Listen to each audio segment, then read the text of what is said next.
नमस्कार, आप देख रहे हैं IBC 24 और रात 11 बजे के इस खास बुलेटिन यानी कि सिटी लाइट में आप सभी का बहुत बहुत स्वागत है। देश में जाति जनगणना पर बहस छिड़ी हुई है जो कि थमने का नाम ले रही। कांग्रेस ओबीसी की राजनीतिक भागीदारी पर आवाज बुलंद कर रही है तो बीजेपी महिला आरक्षण पर लगातार चुनावी माहौल बना रही है।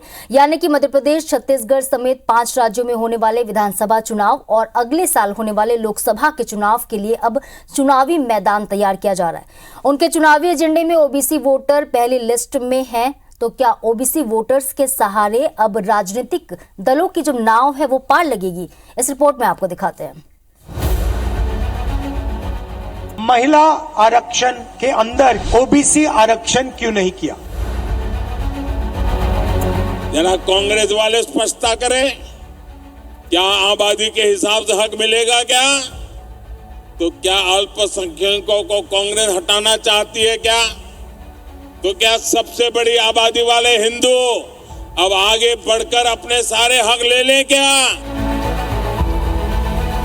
भारतीय जनता पार्टी वो आरक्षण के विरोध में है। 3 मुख्यमंत्री थे, तीनों उसी वर्ग से आते हैं। आज मैं यहाँ खड़े हुए घोषणा करना चाहती हूँ, बघेल जी से मैंने बात की है, अगर हमारी सरकार दोबारा छत्तीसगढ़ में आएगी तो बिहार की तरह यहाँ भी जाति जनगणना कराई रहेगा। सरकार रही 2014 तक, कभी उसकी बात नहीं हुई। छत्तीसगढ़ में भी 5 साल निकल गए, कभी बात नहीं हुई। चुनाव की घंटी बजी है तो अब सब याद आ रहा है। चुनाव के पहले इनको याद नहीं आता, अब उनको बिहार अच्छा लगने लगा है। जब से बिहार में जातीय जनगणना की रिपोर्ट सार्वजनिक हुई है, तब से मध्य प्रदेश छत्तीसगढ़ की राजनीति में इसे लेकर बवाल मचा हुआ है। बीजेपी और कांग्रेस दोनों खुद को ओबीसी वर्ग का हिमायती और सामने वाले को घोर विरोधी साबित करने में जुटा है। मध्य प्रदेश में बीजेपी नेता दिन रात यही कह रहे हैं कि जितना ओबीसी को नेतृत्व बीजेपी ने दिया, उतना कांग्रेस की सरकारों ने कभी नहीं दिया। मिसाल के तौर पर मोदी से लेकर शिवराज सिंह चौहान तक ओबीसी वर्ग से आने वाले नेता हैं। हालांकि मध्य प्रदेश कांग्रेस ओबीसी कैटेगरी को 27% आरक्षण देने के मामले में माइलेज लेती रही है। अब बिहार का उदाहरण देकर कांग्रेस ये दावा कर रही है कि मध्य प्रदेश में सरकार बनने के बाद जातीय जनगणना यहाँ भी होगी। अब जब बिहार की सरकार ने, जहां कांग्रेस भागीदार है उस सरकार की, जब जारी किए हैं तो पूरे देश के अंदर राजनीति का विषय बना दिया है बीजेपी ने। अगर कराना है, आप इसके विरोध में नहीं है तो कराइए। कांग्रेस सरकार में आएगी तो मध्य प्रदेश की भी जातिगत जनगणना होगी। दूसरी ओर छत्तीसगढ़ की बात करें तो यहाँ भी जातिगत जनगणना के बहाने ओबीसी वोटर्स का हमदर्द बनने की कोशिशें लगातार जारी हैं। कांकेर में प्रियंका गांधी ने जातिगत जनगणना कराने का वायदा किया तो अब मुख्यमंत्री भूपेश बघेल ने बीजेपी को आरक्षण विरोधी बताते हुए सवाल पूछा कि केंद्र सरकार जनगणना क्यों नहीं करा रही। भारतीय जनता पार्टी वो आरक्षण के विरोध में है। हेड काउंट कराया था और हेड काउंट में ये पाया गया कि ये करीब 43% ओबीसी है और 3.5% ईडब्ल्यूएस है। छत्तीसगढ़ में ओबीसी 43% से अधिक नहीं है। यदि नहीं मानते तो कराए, जनगणना क्यों नहीं करा रहे हैं? बहरहाल छत्तीसगढ़ हो या मध्य प्रदेश, दोनों राज्यों में ओबीसी वोटर्स निर्णायक हैं। दोनों राज्यों के मुख्यमंत्री भी इसी वर्ग से आते हैं। अब जब चुनाव नजदीक है तो जातिगत जनगणना के बहाने खुद को इस वर्ग का सबसे बड़ा हिमायती बताने की होड़ लगी। सबका प्रयास यही है कि जातीय आरक्षण को चुनावी मुद्दा बनाकर उस वोट बैंक को साधा जाए जिसकी आबादी दोनों प्रदेशों में सबसे ज्यादा है, यानी ओबीसी वर्ग। Election desk, IBC 24। छत्तीसगढ़ के चुनावी संग्राम से पहले टिकट को लेकर रस्साकशी और जंग लगातार छिड़ गई है। बीजेपी की एक वायरल सूची पर बवाल मच गया है। ये सूची जब से वायरल हुई है और इसमें जिनके नाम नहीं है, उनमें से कई नेताओं के समर्थक अब अपना विरोध भी जता रहे हैं, तो वहीं कांग्रेस के नेता इस घमासान पर तंज कस रहे हैं, तो बीजेपी इस पर पलटवार भी कर रही है। छत्तीसगढ़ की कई सीटों पर बीजेपी नेताओं के समर्थकों की ये नाराजगी है उस वायरल लिस्ट को लेकर, जिसे बीजेपी की ओर से आधिकारिक तौर पर जारी ही नहीं किया गया। लेकिन जिनका नाम वायरल लिस्ट में नहीं है, उनके समर्थक अभी से मोर्चा खोल चुके हैं। लिस्ट में शामिल कई नामों का विरोध होने लगा है। बीजेपी की इस हालत पर कांग्रेस के नेता चुटकी ले रहे हैं। काफी सरपुटवाल हो रहा है और ये उसके आंतरिक गुटबाजी का परिणाम है, वरना भारतीय जनता पार्टी की सूची लीक हो जाए ये संभव नहीं था। ये षड्यंत्र भारतीय जनता पार्टी जो आंतरिक जो कला है वो सामने आया है। उसके बाद जब दूसरी वायरल सूची आई तो स्थिति और ज़्यादा घातक हो गई। जूतम पैजाद मचा हुआ है, नेताओं के कपड़े फाड़े जा रहे हैं, कालिख पोती जा रही है, प्रदेश अध्यक्ष के पोस्टर पे कालिख पोती जा रही है। वायरल लिस्ट को लेकर बीजेपी नेता कांग्रेस के हमलों पर पलटवार भी कर रहे हैं। सूची वायरल हुई है, पार्टी की अधिकृत सूची अभी जारी नहीं हुई है। अधिकृत सूची जारी होगी तब स्पष्ट होगा कि भारतीय जनता पार्टी ने किसे प्रत्याशी बनाया है। छत्तीसगढ़ में परिवर्तन की हवा बह रही है। लोग भूपेश, अकबर और ढेबर की सरकार से छुटकारा और मुक्ति चाहते हैं, क्योंकि इन्होंने छत्तीसगढ़ की जो दुर्दशा की है, आम छत्तीसगढ़ का व्यक्ति उस दुर्दशा से परेशान है। छत्तीसगढ़ में बीजेपी की वायरल लिस्ट भले ही आधिकारिक ना हो, लेकिन कई सीटों पर विरोध ओरिजिनल है। अब देखना होगा कि असल में दूसरी लिस्ट आने के बाद विरोध के स्वरों को पार्टी कैसे कंट्रोल करती है। Election desk, IBC 24। और बड़ी खबर खरगोन से है। नदी में कार गिर गई है। बिना रेलिंग पुलिया से करीब 30 फीट नीचे कार गिर गई और हादसे में 2 लोगों की मौत हो गई। आपको बता दें, इस हादसे में 6 लोग घायल भी हुए हैं। ग्रामीणों की मदद से कार में फंसे लोगों को निकाला गया और उन्हें प्राथमिक इलाज के बाद अब फिलहाल इंदौर रेफर कर दिया गया है। तो बड़ी खबर आपको बता रहे, खरगोन के बड़वाला थाना क्षेत्र के बरझर गांव में एक कार जो है वो पुल से गिर गई है। बिना रेलिंग पुलिया की वजह से कार 30 फीट नीचे जा गिरी। हादसे में, भीषण हादसे में 2 लोगों ने अपनी जान गंवा दी, तो 6 लोग गंभीर रूप से घायल हुए हैं, जिन्हें फिलहाल इंदौर रेफर कर दिया गया है।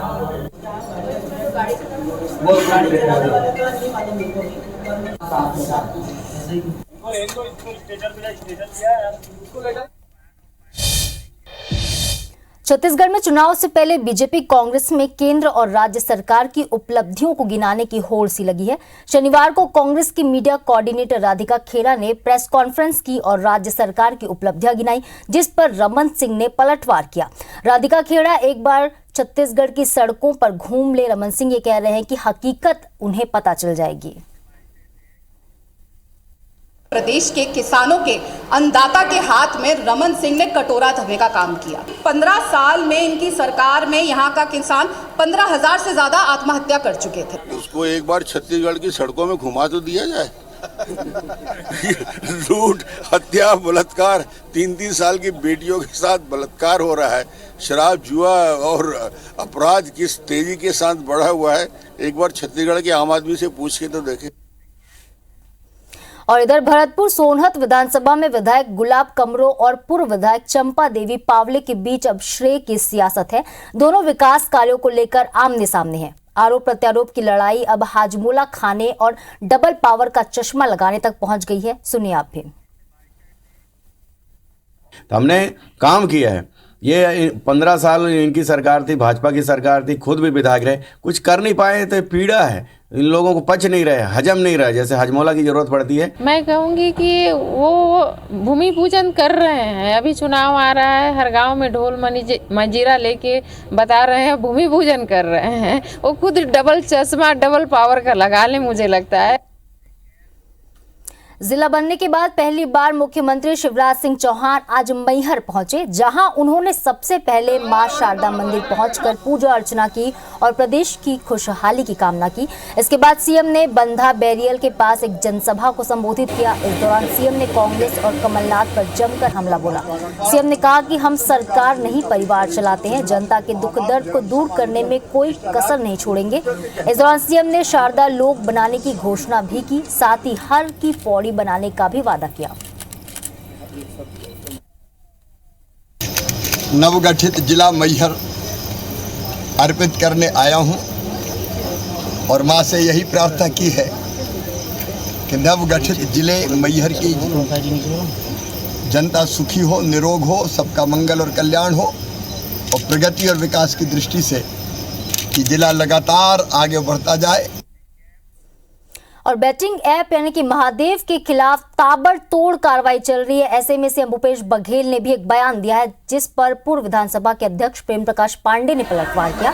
प्रेम प्रकाश पांडे ने कहा कि महादेव ऐप से जुड़े लोगों पर जब ईडी कार्रवाई करती है तो यही मुख्यमंत्री चिल्लाते हैं कि केंद्र सरकार जानबूझकर ईडी भेज रही है।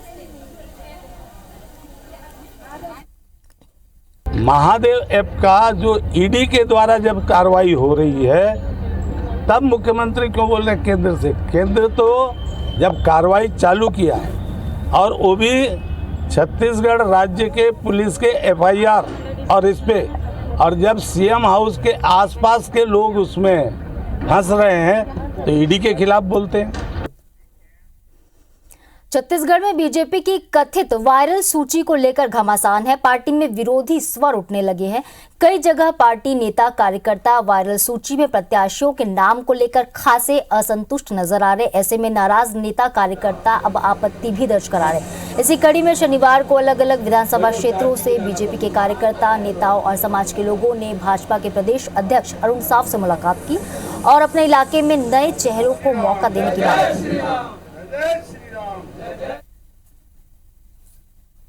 ये 7 देने का ऐसा है कि बताया ना कि एंटी इनकमेंसी का माहौल जो बन रहा है, इस वजह से पूरा विधानसभा से विरोध आ रहे हैं। तो इस स्थिति में सम्मानीय अध्यक्ष जी बोले हैं कि अपन बात को रखेंगे संगठन में करके, तो ये इस बात को लेकर हम लोग आए हैं। नहीं, वो सूची के हिसाब से अगर मान के चले तो वहाँ मौका नहीं दिख रहा है और इसलिए हम लोग ये उम्मीद बनाए रखे हुए हैं कि ये सूची जहाँ तक कहीं न कहीं ऊपर के बड़े नेताएं लोग आपस में चर्चा करके बदलेंगे और नए सिरे से इस संबंध में विचार करेंगे। अब वायरल जो हुई है सूची, उसमें किसी भी मानिकपुरी पंचायत समाज के किसी भी व्यक्ति को किसी भी स्थान से टिकट नहीं दिया गया। इससे समाज में काफी निराशा है, हताशा है, दुखी है।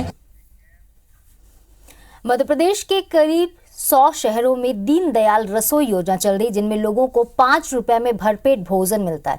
इस योजना का विस्तार करते हुए सीएम शिवराज ने भोपाल में दीनदयाल चलित रसोई केंद्र की शुरुआत हरी झंडी दिखाकर की। इन चलित रसोई केंद्रों में भी अब लोगों को 5 रुपए में खाना मिलेगा।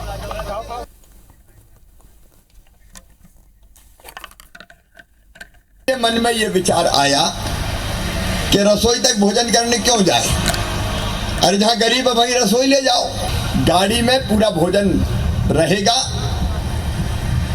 ताजा भोजन, और वो भोजन लेके उन स्थानों पर जाएंगे जहाँ भोजन करने वाले भाई बहन, मजदूर, गरीब वो खड़े रहते हैं, काम करने के लिए आते हैं। खबर इंदौर से है, जहां नगर निगम का विशेष परिषद सम्मेलन आज हंगामे की भेंट चढ़ गया। दरअसल शहर के विशेष मुद्दों को लेकर नगर निगम ने विशेष सम्मेलन का आयोजन किया। सम्मेलन की शुरुआत में कांग्रेस ने गंदे पानी को लेकर सवाल खड़े किए और जमकर हंगामा करते हुए सत्ता पक्ष पर नियमों की अनदेखी का आरोप लगाया और सम्मेलन आयोजित करने के आरोप लगाते हुए हंगामा भी किया। विपक्ष का आरोप है कि महापौर ने ना तो MIC की बैठक नियमानुसार की और ना ही सम्मेलन को नियमानुसार बुलाया है। देखिए कि हम भारतीय जनता एजेंडे में कुछ भी नहीं था। विशेष सम्मेलन जब बुलाया जाता है, जब कोई विशेष परिस्थिति निर्मित हो। आप इस एजेंडे को देखें तो सामान्य अनुदान के अलावा एजेंडे में कोई पॉइंट नहीं है। ये परिषद अवैध रूप से क्यों बुलाई गई? उसके बाद सबसे बड़ा सवाल था इंदौर शहर का कि इंदौर शहर की जनता को आप साफ पानी कब मुहैया कराओगे? सदन में सवाल था कि 2 महीने में एक बार परिषद की बैठक होनी चाहिए। मैं भी ये मानता हूँ कि कामकाज के लिए यदि आवश्यक है तो 2 माह में बैठक करना आवश्यक है। इसीलिए विशेष सम्मेलन बुलाकर हमने गंभीर मुद्दों पर बातचीत करने का प्रयास किया था। लेकिन इसके पहले उन लोगों को अपने गिरेबान में झांकना चाहिए कि हर माह अलग अलग समितियों की बैठक में वो कितनी बार गए। जबलपुर में बन रहे प्रदेश के सबसे लंबे फ्लाईओवर की साइट पर आज एक बड़ा हादसा हो गया। काम करने के दौरान मलबा ढह जाने से 7 मजदूर इसमें दब गए। इनमें से एक की मौत हो गई तो वहीं 6 लोग घायल हैं, जिनका अस्पताल में फिलहाल इलाज जारी है। बताया जा रहा है कि मदन महल चौराहे पर मजदूर फ्लाईओवर के नीचे नाला निर्माण में जुटे थे, तभी ऊपर रखा मलबा मजदूरों पर गिर गया, जिस वजह से यह हादसा हुआ। हम लोग तब 5 आदमी सब दबते हैं। हाँ, सब दबिए जाते हैं। मतलब कि झटकारा माटी ने तो हम लोग के चोट लग गया और ये था सब पूरा दब गया। इसमें निर्माण कार्य के दौरान जमीन में गड्ढा खोदकर ऊपर की तरफ मलबा एकत्रित किया गया था, जो गिर जाने से मजदूर उसमें दब गए। अभी इसमें मर्ग पंजीबद्ध कर जांच में लिया गया है। उसमें जो भी साक्ष्य आएंगे उस आधार पर वैधानिक कार्रवाई की जाएगी। और मध्य प्रदेश में आज कई बड़े सड़क हादसे हुए हैं। 3 तस्वीरें अब आपको दिखाते हैं, जहां इटारसी में अनियंत्रित होकर एक बस पलट गई तो हादसे में 15 यात्री घायल हुए थे इसमें। तो वहीं केशकाल में बस और कार में जबरदस्त भिड़ंत हुई थी। हादसे में कार चालक की मौके पर मौत हो गई। तो तीसरी तस्वीर दमोह से है, जहां एक अज्ञात वाहन ने बाइक को टक्कर मार दी, जिसमें 2 लोगों की मौत हो गई तो एक मासूम और महिला घायल हुए हैं। बिलासपुर के बिलासा एयरपोर्ट का विस्तार सियासी दांवपेच में अटका हुआ है। एयरपोर्ट विस्तार के लिए सेना से जमीन वापसी को लेकर केंद्र सरकार ने नई शर्तें लगा दी। केंद्र सरकार ने अब जमीन वापसी के लिए बाजार दर पर भुगतान की मांग की है। इससे पहले राज्य सरकार ने सेना से जमीन वापसी के लिए केंद्र को 90 करोड़ रुपए दिए थे। हालांकि राज्य सरकार ने अब केंद्र की नई शर्त पर भी अपनी सहमति जता दी। राज्य सरकार ने कहा है कि एयरपोर्ट के विस्तार में कोई बाधा आने नहीं देंगे और जरूरत अगर पड़ती है तो बाजार की दर पर भी भुगतान कर सेना की जमीन को वापस लेंगे। वहीं हवाई सेवा की मांग को लेकर अब संघर्ष कर रहे बिलासपुर हवाई सेवा नागरिक संघर्ष मंच का ये कहना है कि आगामी विधानसभा और लोकसभा चुनाव में इसका प्रभाव देखने को जरूर मिलेगा। बिलासपुर संभाग और इस एयरपोर्ट से प्रभावित होने वाले हर क्षेत्र के लोग इस चुनाव में इसका बदला भी लेंगे और इनको इनकी औकात भी दिखाएंगे। राज्य में बैठी सरकार चाहती है कि जल्दी से जल्दी एयरपोर्ट का डेवलप हो, यहाँ पे यात्रियों को सुविधा मिले, मगर केंद्र पता नहीं क्यों क्या सोच के चल रही क्यों। तो ये राजनीति है। 4 साल हो गया आज हमारे धरना को। अब लोकसभा चुनाव आ रहा है तो बिलासपुर से डायरेक्ट दिल्ली चालू कर रहे हैं। तो चलिए बुलेटिन में अब आपको देश दुनिया की 5 बड़ी खबरें दिखाते हैं जिससे हाहाकार मचा हुआ है। तस्वीरें आपके सामने हैं। सिक्किम में बाढ़ से अब तक जवानों समेत 56 लोगों की मौत हो गई। 142 लोग अब भी लापता हैं। बाढ़ से 25,000 लोग प्रभावित हैं। राहत और बचाव का काम चल रहा है। सूडान में ओमंडूर मैर में गोलीबारी हुई जिसमें 11 लोगों की मौत हो गई जबकि 90 लोग घायल हैं। तो मैक्सिको की तीसरी तस्वीर जहां ओक्साका में एक बस हादसा हुआ है। 3 महिलाओं समेत 18 लोगों की इसमें मौत हो गई तो 29 लोग घायल हैं। वहीं पाकिस्तान के परमाणु ठिकाने के पास ब्लास्ट हुआ है। राहत की बात रही कि धमाके से नुकसान या मौत की खबर नहीं है। तो 5वीं तस्वीर है फिलिस्तीनी संगठन हमास ने इजराइल के 3 शहरों पर रॉकेट से अटैक किया। हमास ने इजराइल पर करीब 5,000 रॉकेट दागे हैं। हमले के बाद पीएम नेतन्याहू ने अब एक आपात बैठक बुलाई है जिसमें आगे का फैसला लिया जाएगा। इधर प्रधानमंत्री मोदी ने इजराइल पर आतंकी हमले को लेकर दुख जताया। उन्होंने कहा कि आतंकवादी हमलों की खबर से गहरा सदमा लगा है। हमारी संवेदनाएं और प्रार्थनाएं निर्दोष के पीड़ितों और उनके परिवारों के साथ हैं। हम इस कठिन समय में इजराइल के साथ एकजुटता से खड़े हैं। इधर आम आदमी पार्टी ने मध्य प्रदेश में 39 विधानसभा सीटों पर प्रत्याशी घोषित करने के साथ ही प्रचार प्रसार भी तेज कर दिया है। पार्टी के प्रदेश प्रवक्ता अतुल शर्मा ने बताया कि जिन सीटों पर उम्मीदवार घोषित हो गए हैं वहीं चुनावी गतिविधियां तेज कर दी गई हैं। कांग्रेस की प्रवक्ता स्वदेश शर्मा का कहना है कि एमपी में आम आदमी पार्टी ने अपना मन कमलनाथ को मुख्यमंत्री बनाने का बना लिया है। अब तीसरा और चौथा मोर्चा कुछ भी कर ले इससे फर्क नहीं पड़ेगा।